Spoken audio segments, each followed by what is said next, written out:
Long ago lived a judge from the tribe of Dan, a Nazarene, separated unto God from birth, a man whose great strength lied in his hair, his name Samson. For many years Samson was a feared man among the Philistines. He killed hundreds of men, terrorized thousands of Philistines, but now he was in chains. A man whose strength was unmatched is forced to repetitive labor, blind, weak, hopeless. Samson began to think back to the moments of his life that brought him to this point. Samson's mind wandered back to the day he first saw the woman in his dreams. A beautiful young lady. Just a glance at her was enough to have him spellbound over her. Having nothing of value to speak to the woman, Sam scurried to her house with a red flower. It's not much of a good, but who needs luxurious things neither all this was profound about Samson. Standing beside her, Samson knew this was the woman. With thoughts of marriage, Samson scurried to his parents. When Noah and his wife did not have a brother, they knew the woman was a Philistine, and a Philistine was not a good wife for a Nazarene. But Samson begged, pleaded, demanded they allow him to marry the woman. Left with no choice, the parents accepted their son's wife to be. Man, why didn't I listen to my parents back then? Samson thought. He regretted his decision in choosing the Philistine bride. Samson was again back, deep thought, recalling the events of that day. Samson was on his way to meet the bride's parents when he was attacked by a fierce lion. Samson grabbed the lion and very handily tore it apart.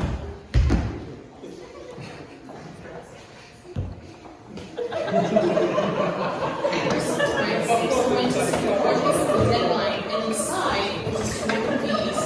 Samson reached inside the carcass and pulled out some sweet, sweet honey.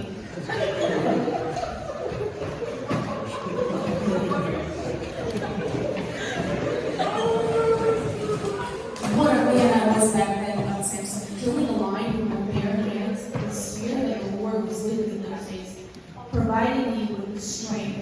How I wish to be filled with the godly spirit once more. Samson continued to recall the events that followed that day. Samson had gathered friends and family and prepared a 7-day feast. He had posed a riddle to the guests at the party. Samson had promised a reward of 30 linen garments to whomever could solve this riddle. The riddle went, out of the ear came something to eat, out of the strong came something sweet. The guests were baffled. For 6 days they could not find the answer to Samson's riddle. On the 7th day they were determined. They took Samson's wife and threatened her. They demanded she entice her husband to give her the correct answer, or they would burn her and her household. Frightened, the bride begged Samson for the answer. He refused to answer at first, but she persisted. Samson gave in and whispered the answer to his bride. The bride quickly wrote the answer on a note and passed it over the table. The guests, having to hear the answer, rose and gave the answer to Samson. Samson was furious. How could his beloved steal the answer to them?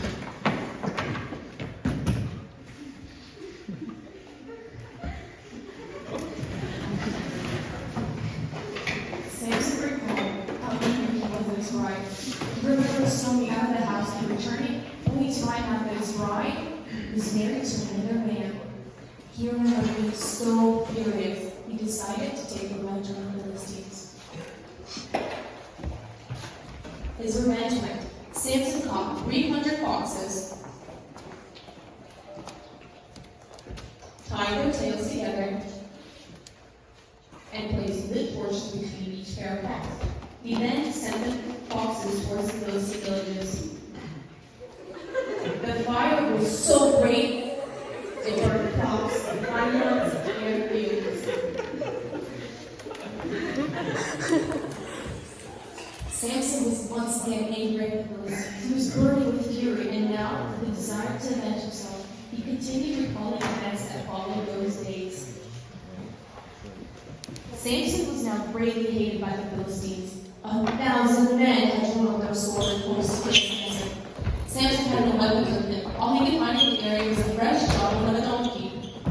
Using the jawbone, Samson slayed 1,000 men. Killing so many Philistines made Samson very thirsty. He cried out to God, pleading for water, and God provided him a fresh stream of water.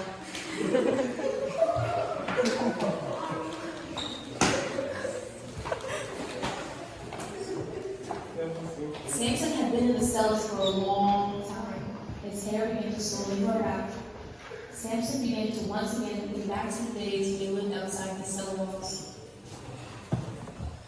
He remembered another woman he had come across, a beautiful young woman by the name of Delilah.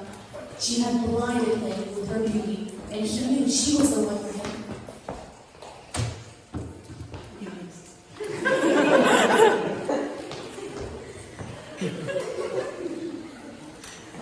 The Philistines knew that Samson had a liking towards Delilah. They also knew that Delilah had a liking towards money. They decided to take advantage of this. The Philistines made a deal with Delilah. Delilah is to find out the weakness of Samson's great strength, and in return, she will receive hundreds of pieces of silver.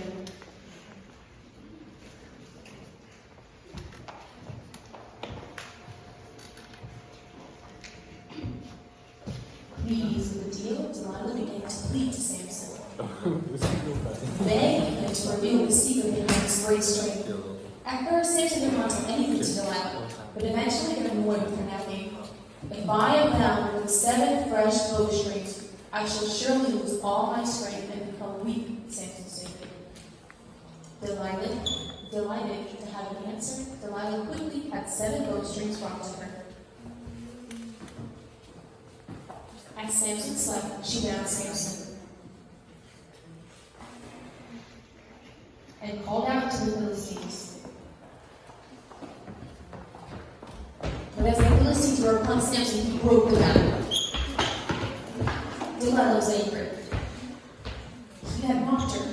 She started to plead and beg again, so that Samson would reveal the secret of his great strength. Samson, again annoyed the woman for nagging so often, told her that if he were to be bound with new ropes, he would surely lose all his strength. Samson fell asleep, and Delilah had new ropes brought to her. She bound him in ropes and called out to the Philistines. Again, Samson broke his bondage and chased away the Philistines. Delilah was pleased. She begged and begged Samson once more with the secret of his strength.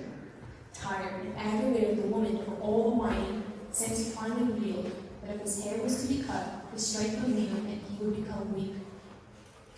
Samson fell asleep, and Delilah called out to draw a razor. She shaved all his hair and called out to the Philistines.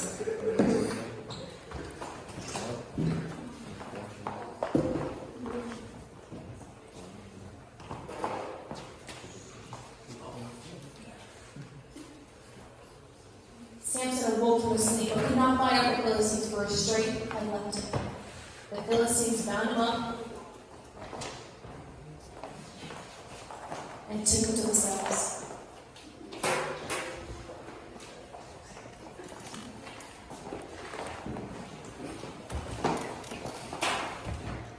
Samson had recalled all that had happened to him and led him to be forced into the prison and ordained to become a writer. His desire for revenge was burning now more than ever.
The Philistines had a large celebration for one of their gods.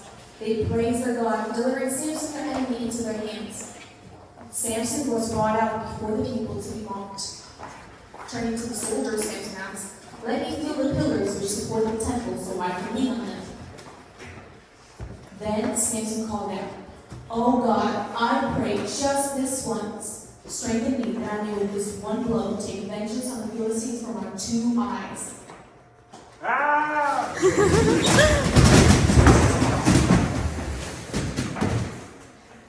God has used such an imperfect, prideful, and selfish man to fulfill his will and give him glory. Regardless of sin and fraud, God uses imperfect people to do his work. I know that you can do everything, and that no purpose of yours can be withheld from you. Job 42:2.